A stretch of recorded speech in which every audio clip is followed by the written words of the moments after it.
സാധാരണഗതിയിൽ ഒരു റോസ് നട്ട് കഴിഞ്ഞാൽ ഉടൻ തന്നെ കടുപ്പമേറിയ വളങ്ങൾ നൽകുന്നത് ഒഴിവാക്കുന്നതാണ് നല്ലത്. കാരണം ഏതൊരു ചെടിക്കും പുതിയ മണ്ണുമായി അതിൻ്റെ വേരുകൾ പൊരുത്തപ്പെടാൻ കുറച്ച് സമയം ആവശ്യമാണല്ലോ. ചെടി നടുന്ന സമയത്ത് നല്ലൊരു പോട്ടി മിക്സ് ഒരുക്കിയിട്ടാണ് നമ്മൾ ആ ചെടിയെ മാറ്റി നട്ടത്. അതുകൊണ്ട് തന്നെ നട്ട് കുറച്ച് ദിവസങ്ങൾ കഴിഞ്ഞതിന് ശേഷം മാത്രം അതേപ്പറ്റി നമ്മൾ ചിന്തിച്ചാൽ മതി കേട്ടോ. പെട്ടെന്ന് പൂക്കൾ കാണാനും അതുപോലെ ചെടി പെട്ടെന്ന് വളരാനും വേണ്ടിയിട്ട് നമ്മൾ ആ ചെടിക്ക് ഒരാഴ്ചയാവുന്നതിന് മുന്നേ തന്നെ പുതിയ വളങ്ങളൊക്കെ കൊടുക്കാൻ നോക്കും. പക്ഷേ ദയവ് ചെയ്തിട്ട് ആരും അങ്ങനെയൊന്നും ചെയ്യാതിരിക്കുക കേട്ടോ. നമ്മൾ ആ ചെടിയുടെ വളർച്ചയായിരിക്കും ഉദ്ദേശിച്ചതെങ്കിലും ഫലം മറ്റൊന്നായിരിക്കും.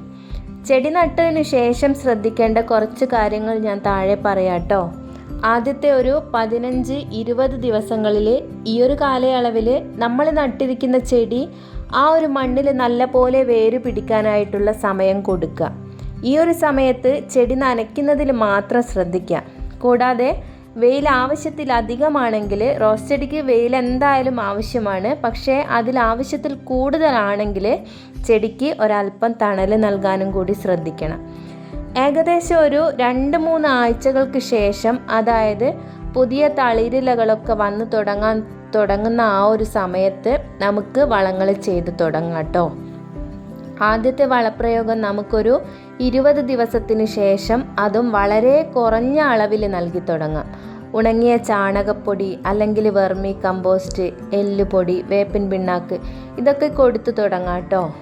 ഓരോ ചെടിയുടെയും വലിപ്പം അനുസരിച്ച് മാത്രം വളങ്ങൾ ചേർത്ത് കൊടുക്കാൻ ശ്രദ്ധിക്കുക. അതും ആ ഒരു ചെടിയുടെ കടഭാഗത്ത് നിന്നും മാറ്റിയിട്ട് വേണം ഇട്ട് കൊടുക്കാനായിട്ട്. ഞാൻ ഈ ഒരു ചെടി നട്ടിട്ട് ഏകദേശം ഇന്നേക്ക് ഒരു മാസമായി കേട്ടോ. ഇതിൽ ഏതാണ്ട് ഒരു 3-4 മൊട്ടൊക്കെ വന്നിട്ടുണ്ട്. അതിൽ ഒരു മൊട്ട് കുറച്ചൊന്ന് വാടിയിട്ട്, അതായത് നല്ല വെയിലായിരുന്നു, ആ ഒരു വെയിലത്ത് ഒന്ന് വാടി നമ്മളത് കൊണ്ടുപോകുന്ന സമയത്ത് ആ ഒരു മൊട്ട് വീണു പോയതാണ് കേട്ടോ. ഈ ഒരു ചെടിയിൽ ഇത് ആദ്യത്തെ വളപ്രയോഗമാണ്. ഈ ഒരു വളം ചെയ്യാനായിട്ട് നമുക്കൊരല്പം കടലപ്പിണ്ണാക്ക് വേണം.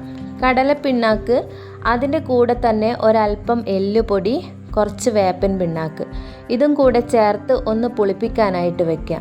അതിൽ നമുക്ക് പച്ച ചാണകം കൂടെ കിട്ടുകയാണെങ്കിൽ നല്ലതാണ് കേട്ടോ.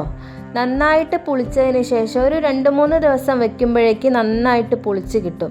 ഇത് നന്നായിട്ട് പുളിച്ചതിന് ശേഷം വളരെ നേർപ്പിച്ച് ചെടിയുടെ ചുവട്ടിൽ ഒഴിച്ചു കൊടുക്കുന്നത് പുതിയ ഇലകൾ വളരാനും അതുപോലെ പൂക്കൾ ഉണ്ടാവാനായിട്ടൊക്കെ ഒത്തിരി ഹെൽപ്പ് ചെയ്യും. പിന്നെ നിങ്ങൾ രാസവളങ്ങളാണ് കൊടുക്കുന്നതെങ്കിൽ കുറഞ്ഞതൊരു 1.5-2 മാസമെങ്കിലും കഴിഞ്ഞ് മാത്രം ഉപയോഗിക്കുന്നതാണ് നല്ലത്. പുതിയ തളിർപ്പുകൾ വന്നു തുടങ്ങിയാൽ, വളരെ കഠിനമായ വെയിലാണെങ്കിൽ ഒരല്പം തണലത്തേക്ക് മാറ്റി നിർത്തുക. ഇല്ലെങ്കിൽ ഇത് കണ്ടോ, ഞാൻ നേരത്തെ പറഞ്ഞ പോലെ ഇതുപോലെ ആ തളിർപ്പ് വാടി നിൽക്കും. ഇവിടുത്തെ ആ ഒരു വെയിലിന് താങ്ങാനുള്ള ശക്തി അതിനില്ല കേട്ടോ. പിന്നെ നമ്മൾ റോസ് ചെടി നനച്ച് കൊടുക്കുമ്പോൾ അതിൻ്റെ ഇലകളിലും മൊട്ടുകളിലൊന്നും വീഴാത്ത രീതിയിൽ ചുവട്ടിൽ മാത്രം ഒഴിച്ചു കൊടുക്കുക. അങ്ങനെ ചെയ്യുമ്പോൾ ഫംഗസ് രോഗങ്ങൾ വരുന്നത് ഒരു പരിധിവരെയൊക്കെ നമുക്ക് തടയാനാവും. മറ്റൊരു പ്രധാന കാര്യം, നമ്മൾ നട്ട റോസ് ചെടി ആവശ്യത്തിന് വളർച്ചയും അതുപോലെ ആരോഗ്യമില്ലാത്തതുമാണെങ്കിൽ തുടക്കത്തിലുണ്ടാകുന്ന മൊട്ടുകൾ വിരിയാൻ അനുവദിക്കരുത്. ആ ഒരു മൊട്ട് വെട്ടിക്കളഞ്ഞ് ചെടിയെ നല്ല രീതിയിൽ വളരാൻ അനുവദിക്കുക. കുറച്ച് വിഷമമൊക്കെ ഉണ്ടാവും, എന്നാലും നമ്മുടെ ചെടിയുടെ നല്ല ആരോഗ്യത്തിന് ഇത് നല്ലതാണ്. അങ്ങനെ ചെയ്താൽ തന്നെ നമുക്ക് ഒരുപാട് കാലം ആ റോസ് നല്ല ഹെൽത്തി ആയിട്ട് നിന്നോളും. അപ്പോൾ ഇത്രയൊക്കെ ശ്രദ്ധിച്ചാൽ തന്നെ നമ്മുടെ റോസ് നന്നായിട്ട് വളർത്താനായിട്ട് പറ്റും. അപ്പോൾ ഇന്നത്തെ വീഡിയോ ഇഷ്ടമായാൽ ചാനലൊന്ന് ലൈക്ക് ചെയ്ത് നിങ്ങളുടെ സുഹൃത്തുക്കൾക്കൊക്കെ ഒന്ന് ഷെയർ ചെയ്ത് കൊടുക്കൂ കേട്ടോ. അതുപോലെ തന്നെ തുടർന്നും നമ്മുടെ വീഡിയോ കാണാൻ വേണ്ടിയിട്ട് നമ്മുടെ ചാനലൊന്ന് സബ്സ്ക്രൈബ് ചെയ്യുക. എന്തെങ്കിലും ഡൗട്ട്സോ കാര്യങ്ങളോ ഉണ്ടെങ്കിൽ കമൻറ്റിൽ ചോദിക്കുക കേട്ടോ. അപ്പോൾ എല്ലാവർക്കും താങ്ക് യു.